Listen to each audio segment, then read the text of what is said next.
तो जैसा कि लास्ट लेक्चर में हमने एलिमेंट्री ऑपरेशन के बारे में पढ़ा था और उसका क्वेश्चन भी सॉल्व किया था। तो आज हम कुछ डिफरेंट टाइप के क्वेश्चंस करेंगे। फर्स्ट क्वेश्चन है जो कि मैंने मैट्रिक्स बनाई हुई है, और सपोज करें कि ये मैट्रिक्स ऑगमेंटेड मैट्रिक्स है। ठीक है, ये सपोज करना ज़रूरी है। मतलब कि अगर ये ऑगमेंटेड मैट्रिक्स नहीं होती तो इसका मतलब ये मैट्रिक्स नॉर्मल मैट्रिक्स बनी हुई होती। इसमें ये वाला पार्ट बी का पार्ट नहीं है। ठीक है, आपको पता होगा फर्क ऑगमेंटेड मैट्रिक्स का। ये मैट्रिक्स दो मैट्रिक्स से मिलकर नहीं बनी हुई। ठीक है, तो मैंने कहा अभी मैं आपको जितने भी क्वेश्चन करवाऊंगा हम सपोज करेंगे कि वो जो मैट्रिक्स है वो ऑगमेंटेड मैट्रिक्स है। मैंने यहाँ पे लिख भी दिया। अब देखें, यहाँ पर एशलॉन रेडियस एशलॉन फॉर्म पहले से ही बनी हुई है। तो मैंने कहा आप वेरिएबल्स की वैल्यूज फाइंड करें। तो चलिए करते हैं, इसका सॉल्यूशन निकालते हैं। मैंने बोला अब इसका सॉल्यूशन निकालें, मैंने पहले से आपको ये क्वेश्चन गिवन दे दिया। तो हम इसकी बनाते हैं, सिस्टम बनाते हैं इसका पहले तो this is x1, this is x2 and this is x3, या एक्स वाई जेड हम ये भी कह सकते हैं इसको। तो x1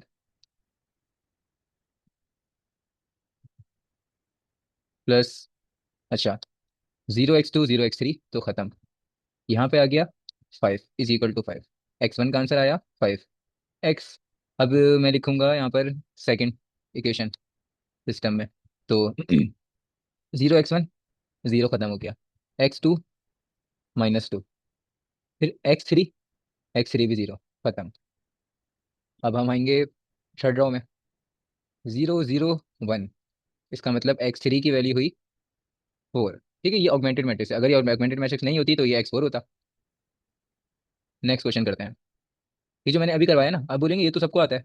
अभी देखोगे, अब नेक्स्ट क्वेश्चन में यहाँ पे एक प्रॉब्लम आ जाएगी। इसका सिस्टम बनाते हैं।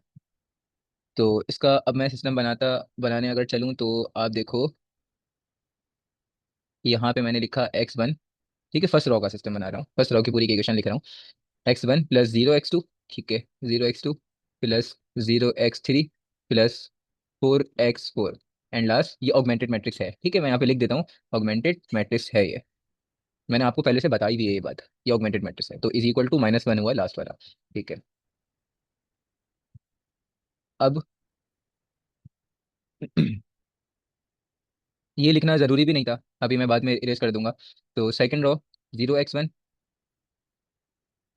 x2 plus 0x3 plus 2x4 is equal to 6। ठीक है, 0x1 थर्ड रो बना रहा हूँ, 0x2 फिर x3 plus 3x4 is equal to 2। ठीक है, ये मैंने क्यों बनवाया अब आपको पता चलेगा। जो वैल्यू जीरो होती है उसको तो हम हटा ही देते हैं, तो ये लिखना ज़रूरी नहीं थी।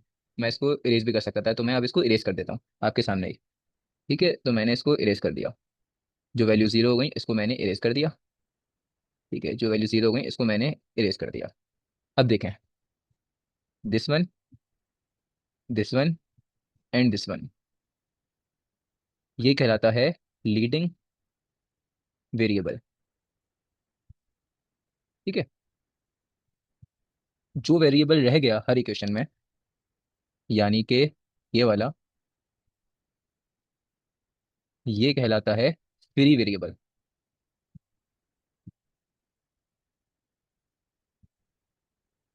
अब सवाल ये आता है कि फ्री वेरिएबल क्या है। तो ये आपको पता होना चाहिए। जब हमारी इक्वेशन में इनफाइनाइटली मैनी सॉल्यूशंस आते हैं ना, तो उसमें हमारे पास कुछ इस तरह के फ्री वेरिएबल्स आए हुए होते हैं। तो ये बात सबको पता होनी चाहिए। और फ्री वेरिएबल का मतलब ये नहीं है कि हमें उसकी वैल्यू नहीं पता। ठीक है, इसका मतलब ये है कि उसकी वैल्यू हम अपनी मर्जी से चूज कर सकते हैं, हर रियल वैल्यू के लिए चूज कर सकते हैं। बाकी वेरिएबल्स ऑटोमेटिकली कैलकुलेट हो जाते हैं, और जो कंप्लीट सॉल्यूशन मिलता है वो ओरिजिनल सिस्टम को सेटिस्फाई करता है। इसीलिए हम कहते हैं कि सिस्टम इनफाइनाइटली मैनी सॉल्यूशंस हैं सिस्टम के। ठीक है, तो इसको फिर मैं राइट कैसे करूंगा। अभी तो मैंने यहाँ पे आपको एक सिस्टम लिख के दे दिया और बता दिया कि लीडिंग वेरिएबल होता है, ये फ्री वेरिएबल होता है। तो इसको कुछ हम इस तरह से लिखते हैं। फ्री वेरिएबल था x4। तो अगर मैं लिखता चलूँ दोबारा से इसको लिख देता हूँ आपके लोगों के सामने, ये -1 -4x4, ये कैसे बना। यहाँ +4 है, जब दूसरी साइड पे शिफ्ट होगा तो -4। ठीक है, x2 6 -2x4, x3 2 -3x4, अब जो फ्री वेरिएबल होता है ना, उसको हम कुछ भी दे सकते हैं। X, sorry x y z नहीं, आप टी भी कह सकते हैं, यू भी कह सकते हैं, एस भी कह सकते हैं, कोई इसको कांस्टेंट भी साइन दे सकते हैं, कुछ भी अपनी मर्जी से साइन दे सकते हैं। लेकिन वो एक पैरामीटर होता है, ठीक है। ये बात आपको पता नहीं चाहिए, वो एक पैरामीटर होता है। आप उसको लैम्डा भी बना सकते हो, अपनी मर्जी से आप कुछ भी बना सकते हो, ठीक है। लेकिन आपको पता नहीं चाहिए कि वो एक पैरामीटर है। तो मैं एक्स फोर को कह रहा हूँ कि एक्स फोर है टी। तो एक्स फोर को मैंने असाइन कर दिया टी के बराबर। तो अब जो मेरे पास इसका जनरल सॉल्यूशन आया, वो आया -1 - 4t। x2 आया 6 - 2t। x3 is equal to 2 - 3t। x4 is equal to t. और ये टी क्या होता है? सवाल ये होता है कि ये टी क्या है? कि टी एनी कोई सभी रियल नंबर हम ले सकते हैं, क्योंकि इनफाइनाइटली मैनी सोल्यूशन है ना। आप इस टी को कोई सभी वैल्यू, कोई सभी आप कंसिडर कर लो। मतलब फॉर एग्जांपल मैंने ले लिया टी को जीरो, कोई सभी रियल नंबर आप कंसिडर कर सकते हैं। मैंने आपको बोला ना, इनफाइनाइटली मैनी सोल्यूशन का मतलब क्या होता है? कि एक सोल्यूशन नहीं आ रहा, यूनिक सोल्यूशन नहीं आ रहा उसका मतलब, खाली एक्स वाई जेड की वैल्यू एक नहीं आ रही सिंगल, उसकी वैल्यू मल्टीपल वैल्यूज होंगी, उसकी बहुत सारी वैल्यूज होंगी। तो आप टी की वैल्यू जीरो लो, ठीक है। अब आप यहाँ टी की वैल्यू जीरो पुट करोगे, यहाँ जीरो पुट करोगे, यहाँ जीरो पुट करोगे, यहाँ जीरो पुट करोगे, तो जो भी वैल्यू आएगी आप उसको इक्वेशन में पुट कर दो। इक्वेशन क्या थी? यहाँ से बना लो इक्वेशन, या जो भी इक्वेशन थी, तो आपका जो क्वेश्चन है ना वो वेरीफाई कर जाएगा, ठीक है। Right hand side is equal to left hand side, verify हो जाएगा। T equals to zero, t equals to one पे ले लेना, किसी पे भी एनी रियल नंबर आप ले सकते हो, ठीक है। अच्छा चलें, अब नेक्स्ट क्वेश्चन देखते हैं। तो जैसा कि मैंने आपको पहले ही बताया था, ये एक ऑगमेंटेड मैट्रिक्स है, ठीक है। अभी मैंने लिख भी दिया, वैसे एग्जाम में गिवन आता है। तो अब हम इसका सोल्यूशन फाइंड करते हैं। तो एक्स वन हुआ, फर्स्ट रो से बनाए, वन उसका कोफिशिएंट है तो लिख दिया, +6x2, जीरो है x3, x4 भी जीरो है, फिर x5 हुआ 4x5 is equal to -2, 0 0 1। x3 की वैल्यू हुई, x3 की वैल्यू हुई 1, फिर x4 भी जीरो, फिर x5 आ गया 3x5 इज इक्वल टू 1, ठीक है। 0 0 0 और x4 है यहाँ पे 1, मतलब उसका कोफिशिएंट 1 है, और x5 का कोफिशिएंट है 5, बराबर है 2 के, ठीक है।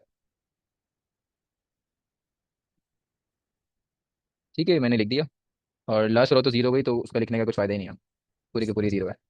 अगर फॉर एग्जांपल ये पूरी की पूरी जीरो हो जाती और यहाँ पे आ जाता 5, ठीक है, तो ये एक ऑगमेंटेड मैट्रिक्स थी। तो इसका मतलब क्या है? सारे के सारे वेरिएबल जीरो हो गए, और वो सारे के सारे बराबर हैं 5 के। तो 0 = 5 पॉसिबल है? ऐसा पॉसिबल ही नहीं है। 0 = 5 पॉसिबल ही नहीं है ऐसा। तो इस कंडीशन में बनता है नो सॉल्यूशन। अभी तो जीरो है, ठीक है। तो अब देखो, मैंने आपको बताया था, ये हमारे पास लीडिंग वेरिएबल है, ये लीडिंग वेरिएबल है, ये लीडिंग वेरिएबल है। उसके आगे के जो भी लिखे हुए हुए होंगे हमारे पास, वो होंगे फ्री वेरिएबल्स, ठीक है। तो हमारे पास लीडिंग वेरिएबल्स कौन कौन से? x1, x3, x4, और फ्री वेरिएबल्स कौन से हैं? x2 और x5, ठीक है। अब कुछ समझ में आया?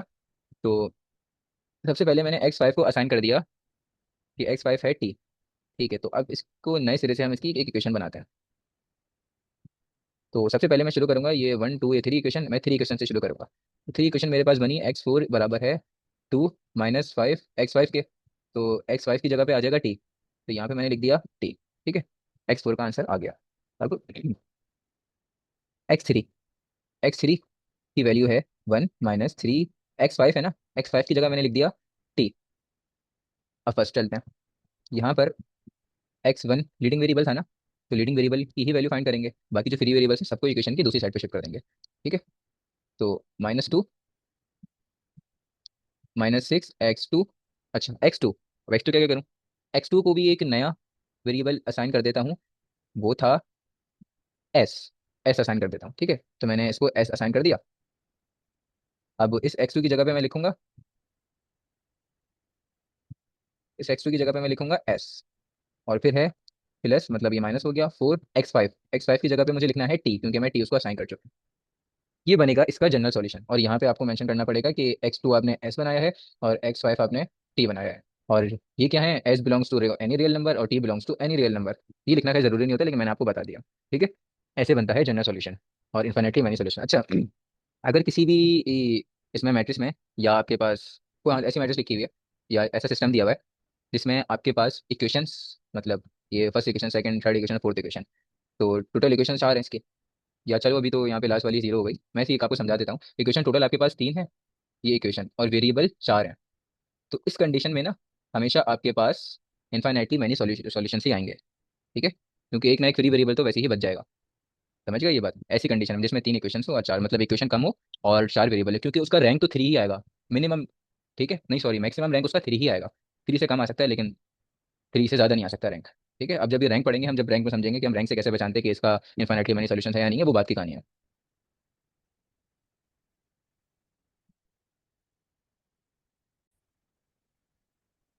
अब एक क्वेश्चन करते हैं, और इसमें हमें बनानी है रिड्यूस एशेलॉन फॉर्म। मैंने लिख दिया, ठीक है, एक मैट्रिक्स दी हुई है और मैंने कहा इस मैट्रिक्स को बनाओ रिड्यूस एशेलॉन फॉर्म। ठीक है, चलो बनाते हैं, क्योंकि इसके बाद हम पढ़ने वाले हैं गॉस जॉर्डन, इसीलिए मैंने बोला कि एक रिड्यूस एशेलॉन फॉर्म की प्रैक्टिस भी कर लेते हैं। तो रिड्यूस एशेलॉन फॉर्म सबको आती है, किस तरह से बनती है मैं पहले ही बता चुका हूँ।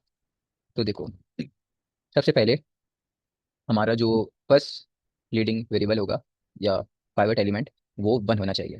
ठीक है, तो यहाँ तो जीरो बना हुआ है, इस जीरो को मैं कैसे हटा सकता हूँ? इस जीरो को मुझे वन करना है। तो आप सोचो, ये जीरो तो वन बन ही नहीं सकता। हम क्या कर सकते हैं, हम या तो रॉ टू के साथ या रॉ थ्री के साथ इस रॉ वन को इंटरचेंज कर सकते हैं, मतलब उसको ऊपर लिख देते हैं और उसको नीचे लिख देते हैं उसकी जगह पर। ऐसा कर सकते हैं। ठीक है, तो मैंने क्या किया, रॉ वन को इंटरचेंज कर दिया रॉ टू के साथ। तो जीरो, रॉ टू के साथ किया ना, तो two, four, -10, 6, 12, 28, zero, zero, -2, zero, 7 and 12। फिर है टू, फोर, -5, 6, -5, -1। अब मैंने क्या बोला था, हमें बनाना होता है वन लीडिंग नंबर। ठीक है, सो मैं बनाऊंगा वन। तो ये वन कैसे बनेगा? टू, अगर मैं इस टू को डिवाइड करा दूं टू के साथ, तो two divided by two one आ जाएगा। तो आर वन बाय, या वन अपन टू बाय, जो भी आप लिख सकते हो, ठीक है, multiply one upon two by R one. तो जब ये पूरा का पूरा टू से मल्टीप्लाई हो जाएगा तो क्या आंसर आएगा? इसका वन आ जाएगा, इसका टू आ जाएगा, इसका आ जाएगा -5 आ जाएगा, इसका आ जाएगा थ्री, फिर आ जाएगा सिक्स। ठीक है, 12 डिवाइडेड बाई टू सिक्स, और ये बन जाएगा 14। बाकी जिसमें कुछ भी चेंज नहीं आ रहा उसको एज इट इज ऐसे लिख देता है। अच्छा, एशलॉन फॉर्म बनाने के लिए हमें, हमारे पास जो स्टेप्स होते हैं ना, आप दो तरह से सॉल्व कर सकते हो। आप पहले उसको एशलॉन फॉर्म बना दो, फिर रिड्यूस एशलॉन फॉर्म बनाओ, या डायरेक्ट साथ साथ बनाते जाओ। रिड्यूस एशलॉन फॉर्म में क्या होता है, वन के ऊपर भी जीरो, वन के नीचे भी जीरो। ठीक है, और एशलॉन फॉर्म में क्या होता है, वन के नीचे वाले सारे के सारे जीरो। लीडिंग वाले की बात कर रहा हूँ मैं, ठीक है, ये मैं सब बता चुका हूँ, तो आप पहले की वीडियोस देखें। तो वन के नीचे तो जीरो यहाँ पे बना हुआ है। अब इसको बनाना है जीरो, तो कौन सा ऑपरेशन लगाऊंगा? मैंने आपको सब समझाया हुआ है।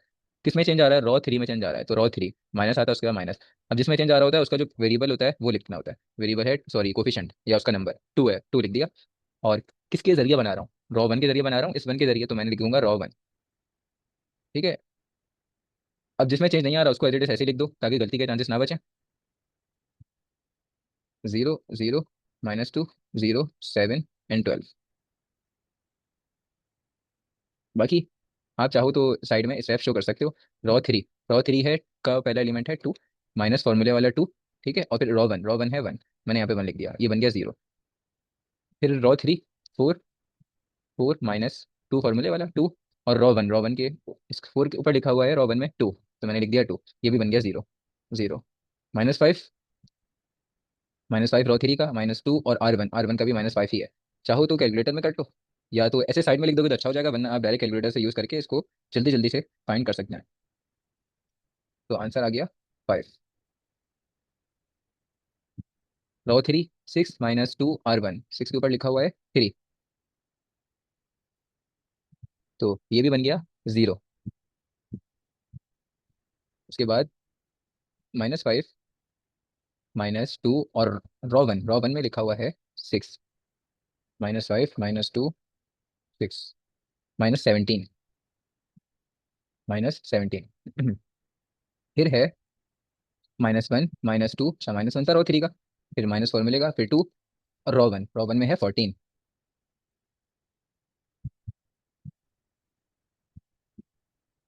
-29।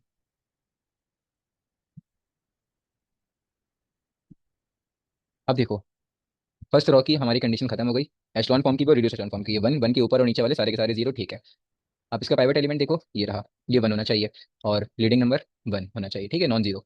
तो नॉन जीरो फर्स्ट एलिमेंट कौन सा है, ये वन होना चाहिए। तो इसको वन बनाएंगे। कैसे वन बनाएंगे, अगर मैं रॉ टू को मल्टीप्लाई करा दूं, मतलब सॉरी डिवाइड करा दूं इसके साथ, -2 के साथ, तो वन बन जाएगा। तो मैं लिखूंगा -1/2। ठीक है, 1 0 0। जिसमें चेंज नहीं आ रहा उसको पहले लिख देते हैं।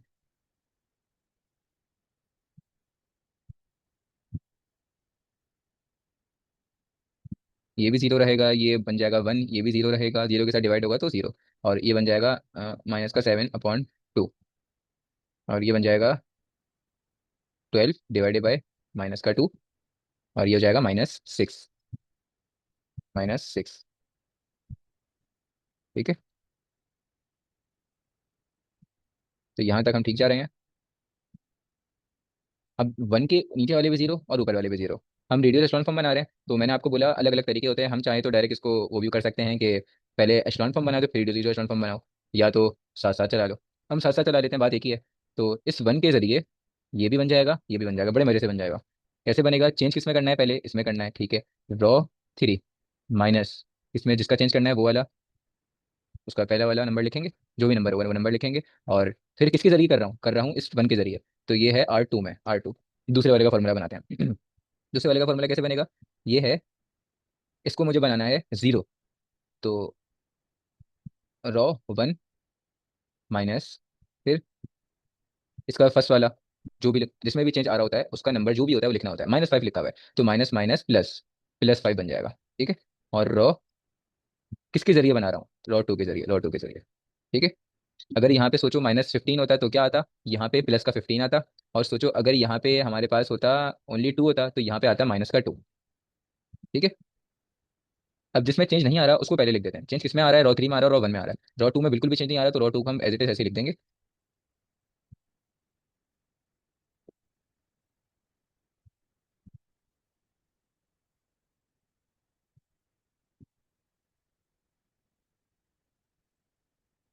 ρ3 - 5 R2, ρ3 ये रहा, -5 R2। अच्छा, चेंज किसमें करना है। अच्छा, एक बात याद रखना, अभी जो मैं यहाँ पे काम कर रहा हूँ ρ3 और ρ2 में कर रहा हूँ, तो ρ3 ये रही और ρ2 ये रही। अगर ऊपर भी जीरो हो नीचे भी जीरो हो तो आंसर जीरो आता है। देखो जीरो, और यहाँ पे भी जीरो पुट करेंगे तो जीरो ही आएगा ना, फॉर्मूले में तो जीरो आएगा। ऊपर भी जीरो नीचे भी जीरो तो जीरो ही आएगा। ठीक है, यहाँ पे जीरो आएगा क्योंकि आपको पता है, लेकिन फिर भी हम क्या करेंगे, हम इसको एक दफा लिख लेते हैं। ρ3 का जो नंबर है वो है 5। फिर है फॉर्मूले वाला माइनस, माइनस लिख दिया, फॉर्मूले वाला माइनस, फिर है उसके आगे 5, 5 लिख देंगे 5। ρ2, ρ2 का जो एलिमेंट है उसके ऊपर वाला वो लिखा हुआ है 1, तो जीरो ही आएगा। ठीक है, ऊपर भी जीरो नीचे भी जीरो तो जीरो ही आएगा। यहाँ पे ρ3 तो -17, माइनस फिर 5 आ जाएगा, 5 और ρ2, तो ρ2 आ जाएगा -7/2। इसको आप कुछ नहीं करना, इसको सीधा कैलकुलेटर में इंसर्ट करें और जो भी आंसर आ रहा है वो लिख दें।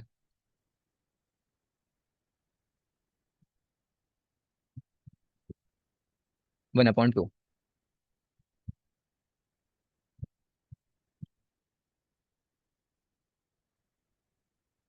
-29 का आंसर आएगा, वन आएगा शायद। हम निकाल के देख लेते हैं।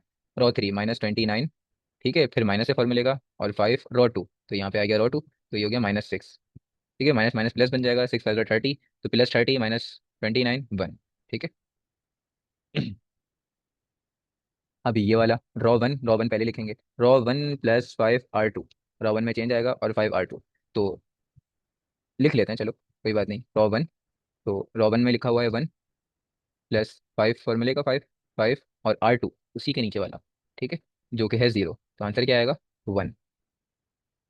उसके बाद जब यहाँ पे ऊपर वो जो नंबर था और नीचे जीरो था तो आंसर क्या आया, 1 आया। तो जाहिर सी बात है जब आप ये वाला भी इंसर्ट करोगे तो यहाँ पे आंसर क्या आएगा, यहाँ पे आंसर 2 आएगा। ठीक है, 2। यहाँ पे है 1 और यहाँ पे माइनस, चलो इसको सॉल्व कर लेते हैं। ρ1 पहले, तो ρ1 का जो एलिमेंट है वो है -5, ये ρ1 पहले लिखा हुआ है -5, फिर +5 और ρ2 5 के नीचे वाला, -5 के नीचे वाला जो भी था वो लिखा हुआ है 1। Answer is zero. ठीक है, हो गया, वन के ऊपर वाला भी जीरो नीचे वाला भी जीरो बन गया। ठीक है, यहाँ पे 3 ऊपर लिखा हुआ है नीचे वाला जीरो है, तो आंसर 3 ही आएगा। अगर आपको फिर भी कोई प्रॉब्लम हो रही है तो आप क्या कर सकते हैं, आप इसको बराबर में जैसे मैंने लिखा हुआ है इस तरह से लिख के सॉल्व कर सकते हैं। अब 6, ρ1 फॉर्मूले वाला, 6 + 5 ρ2 -7/2। ठीक है, -7/2। इसका आंसर होगा 6 + 5 -23/2।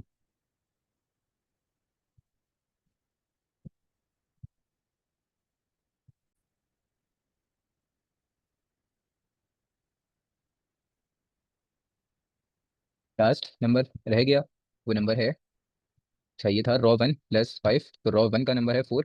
14 + 5 ρ2 -6 है। ठीक है, 14 + 5 -6 -16 -16।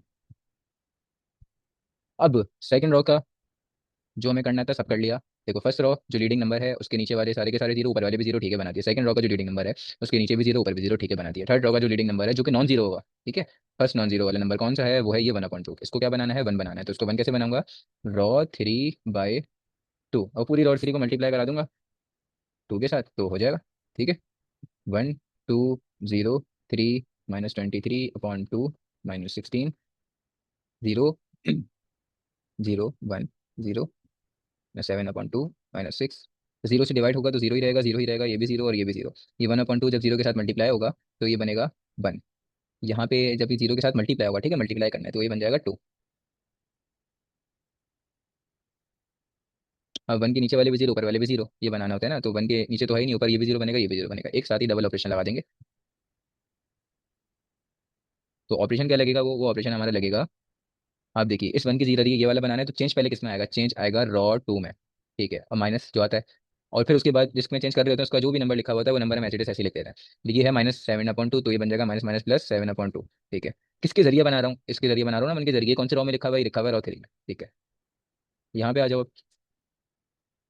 ρ1 माइनस, अब पहला जो नंबर है वही आएगा एग्जैक्टली, तो माइनस माइनस प्लस 23/2। और किसके जरिए बना रहा हूँ, ρ3 के जरिए बना रहा हूँ, तो ρ3 आ जाएगा। चेंज किस में नहीं आ रहा, चेंज ρ3 में नहीं आ रहा, तो ρ3 को एज इट इज ऐसे ही लिख देते हैं, 0 0 0 0 1 2। अब थोड़ी सी यहाँ पे सॉल्विंग कर लेंगे, ठीक है। ρ2 और ρ3 पे काम करना है, ρ2 और ρ3, ये ρ2 और ρ3, ऊपर भी जीरो नीचे भी जीरो तो जीरो ही आएगा। ठीक है, ऊपर भी जीरो नीचे भी जीरो तो जीरो ही आएगा। ठीक है, ऊपर 1 नीचे जीरो तो आंसर 1 ही आएगा, लेकिन आपको लिख के दिखा देते हैं क्या लिखा हुआ है, ρ2 का जो नंबर है वो 1 है, 1 + 7/2, 7/2, और ρ3 है जीरो, तो जाहिर सी बात है जब जीरो से मल्टीप्लाई होगा पूरा जीरो बन जाएगा, 1 + 0 1, तो 1, इसीलिए मैं कह रहा था कि 1 ही आएगा। ठीक है, ऊपर भी जीरो नीचे भी जीरो तो जीरो हो गया। यहाँ पे इसको सॉल्व कर लेते हैं, वैसे ही इसका आंसर जीरो आएगा, इसके लिए तो हमने फॉर्मूला बनाया था कि ये जीरो बन जाए, तो जाहिर सी बात है जीरो ही बनेगा ना, फॉर्मूला तो सही बनाया हमने। फिर भी चेक कर लेते हैं, ρ2 है -7/2। ठीक है, फिर फॉर्मूले में है +7/2, +7/2 लिख दिया। फिर है ρ3 उसी के नीचे वाला वो है 1, जाहिर सी बात है 1 से मल्टीप्लाई होगा तो वही वही रहेगा, +7/2 -7/2 0, तो ये भी जीरो बन गया। और यहाँ पे लिख के दिखा देते हैं आपको, ρ2 तो जो कि है -6 +7/2, ठीक है फॉर्मूले का, और ρ3 उसी के नीचे वाला जो कि है 2, 2 से 2 कैंसिल आउट हो जाएगा, मैं पिला -6 + 7, ये बन जाएगा 1 पॉजिटिव का, तो यहाँ पे आ गया 1। ठीक है,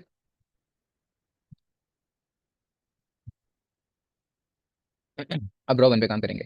तो रॉ 1 पे हम अभी काम कर रहे हैं, रॉ 1 ये रहा, और इसको कर रहे हैं किसके साथ, ρ3 के साथ, तो याद रखना ρ3 के साथ, ऊपर 1 नीचे जीरो, ऊपर 1 नीचे जीरो, जिसमें चेंज आ रहा है तो क्या बनेगा, वही बनेगा। मैं अभी यहाँ पे आपको पुट करके भी दिखा चुका हूँ।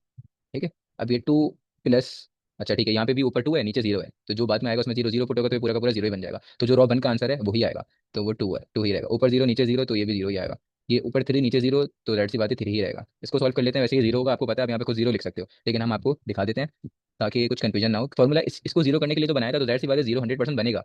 रॉ 1 का जो एलिमेंट है, जो नंबर है वो है -23/2, फिर है प्लस, ठीक है, और 23/2 और रॉ 3 उसी के नीचे वाला ये रहा, 1 है ना, तो 1 से मल्टीप्लाई होगा, माइनस प्लस माइनस जीरो, खत्म। मैंने पहले से यहाँ पे जीरो लिख दिया है। अब माइनस का 16, ठीक है, रॉ 1 में है माइनस का 16 प्लस, फिर है 23/2 फॉर्मूले का, और रॉ 3 में जाओ तो दिखेगा आपको 2, तो 2 यहाँ पे पुट कर देंगे, 2 से 2 कैंसिल आउट, -16 + 23, आंसर इज 7।